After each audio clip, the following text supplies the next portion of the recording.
Hello, welcome to Shehzad Iqbal English Academy. I am Shehzad Iqbal and you are watching a new video.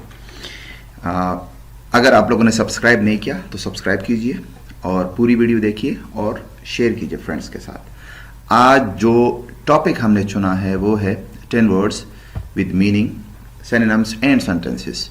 दोनों meaning हम देंगे, उर्दू और English के साथ। साथ सिनोनिम यानी एक लफ्ज़ देंगे और साथ सेंटेंसेस भी देंगे। तो पहला लफ्ज है चौक, CHOKE, चौक। चौक का मतलब है गला घोंटना, गला बंद होना। इवन कि ये कोई पाइप बंद, इट्स चॉकिंग एज वेल, ये भी हम कह सकते हैं। इंग्लिश में मतलब है have severe difficulty in breathing, जब सांस लेने में आपको दुश्वारी हो। Number 2, fill a space so as to make movement difficult और इम्पॉसिबल। इवन कि हम ये भी कह सकते हैं कि चौक क्या नाम है, ट्रैफिक, रोड वॉज चौक, ये चीजें। सिनोनिम इसके हैं ब्लॉक एंड जैम। अगर ब्लॉक देखो तो इसका भी यही मतलब है और जैम का भी यही मतलब है। Sentences, big mouthful often chalks, यानी जो बड़े नवाले होते हैं वो अक्सर चौक करते हैं, मतलब कि आपके गले को घोंटते हैं या बंद करते हैं। Number 2, children may not be allowed to play with small toys because these toys can choke. बच्चों को हमें अलाउ नहीं करना चाहिए कि वो छोटे खिलौनों के साथ खेले, क्योंकि अक्सर ये गले में फंस जाते हैं और ये निकल लेते हैं। बच्चे अक्सर इसके साथ खेलते हैं। दूसरा लफ्ज है जी एक्सट्रेसी। एक्सट्रेसी मीन्स बेहद खुशी, यानी खुशी से निहाल होना, पागल होना। In English, feeling or expressing overwhelming happiness or joyful excitement, और या very happy or excited।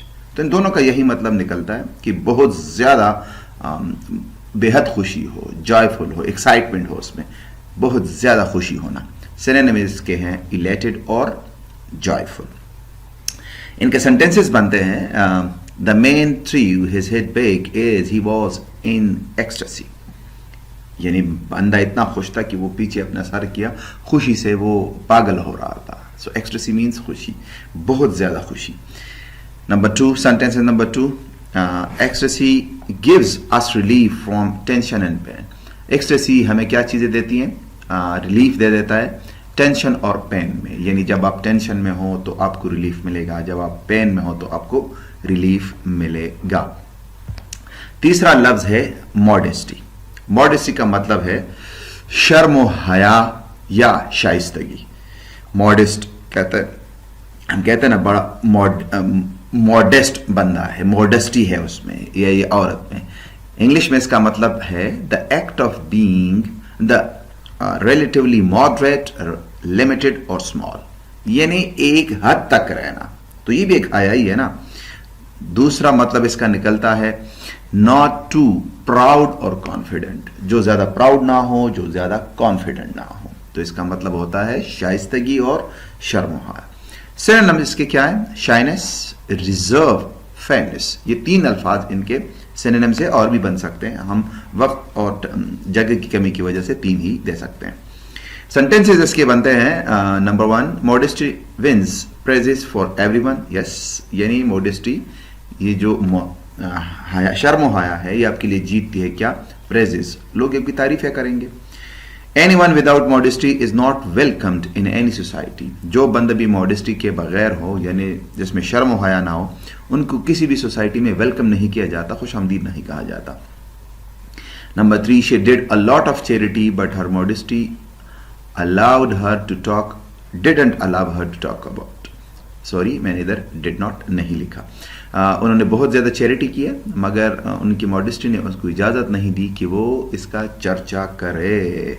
ठीक है, अगला लफ्ज़ है ये लफ्ज़ नंबर 3 था। Number 14, vanity.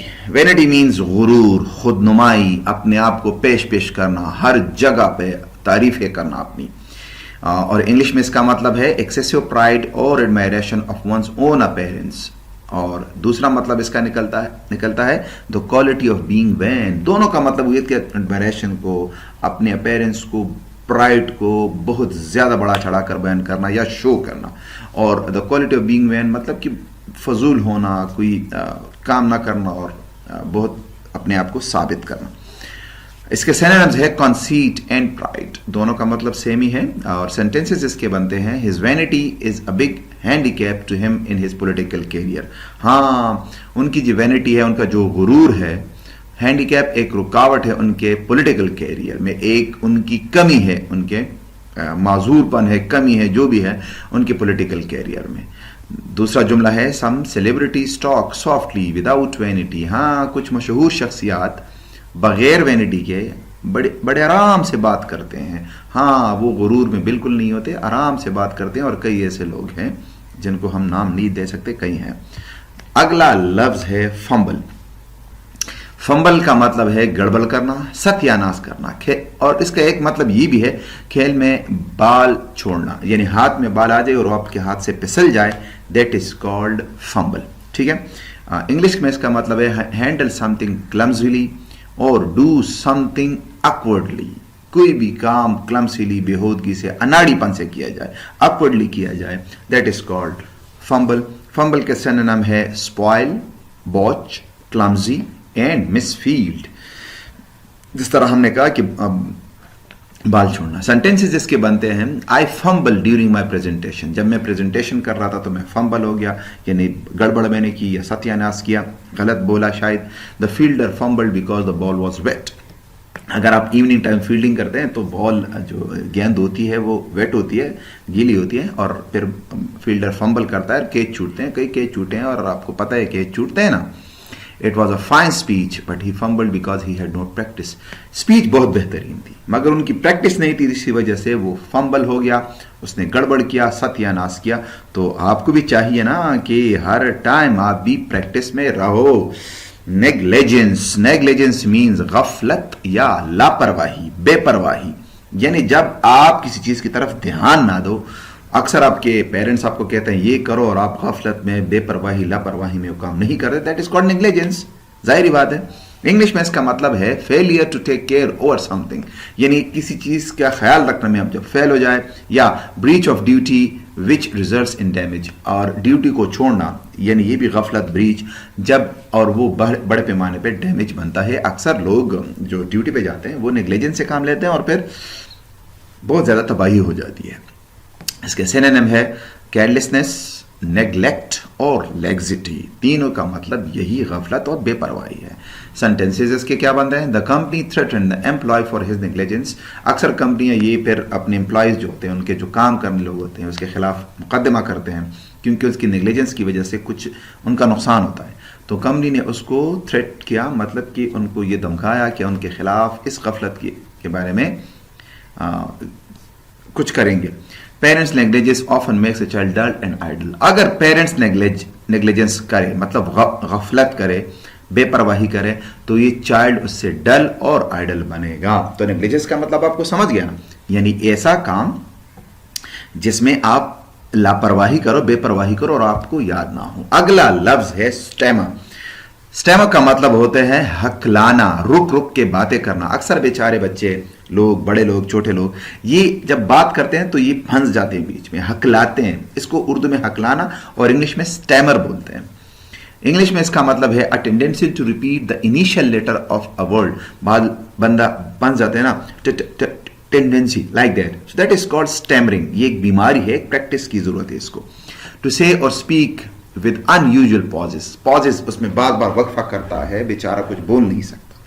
ठीक है। इसके सिनोनिम बनते हैं स्टटर, मम्बल और हेजिटेट। तीनों का मतलब तकरीबन सेम ही है। सेंटेंसेस इसके बनते हैं some children stammer out some words. कुछ बच्चे कुछ अल्फाज स्टैमर करते हैं, उसमें हकलाते हैं। He stammered out a reply which I didn't understand. उन्होंने मुझे एक जवाब दिया स्टैमर करके, हकला के, जिसकी मुझे बिल्कुल समझ नहीं आई। तो स्टैमर का मतलब है फंस जाना, बातें करते हुए रुक रुक के बातें करना या हकलाना। उम्मीद है आपको ये लफ्ज समझ आ गया होगा।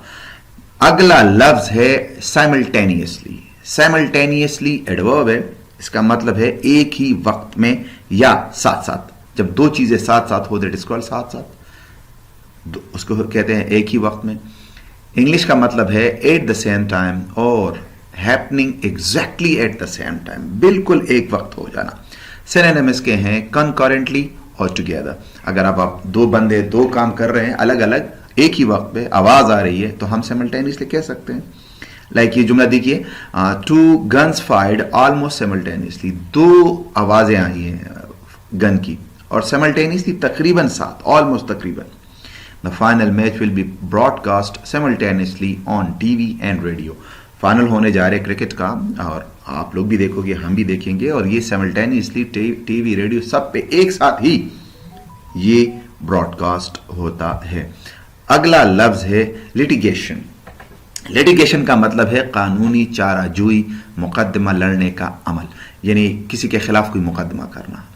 The act of taking legal action, practice of setting और a dispute in a court, यानी किसी कोर्ट में किसी एक डिस्प्यूट, कोई झगड़ा वगैरह सही करना, सुलह करना, तो एक मुकदमा अमल हो गया। सिनोनिम्स के बनते हैं लॉ सूट, केस, एक्शन।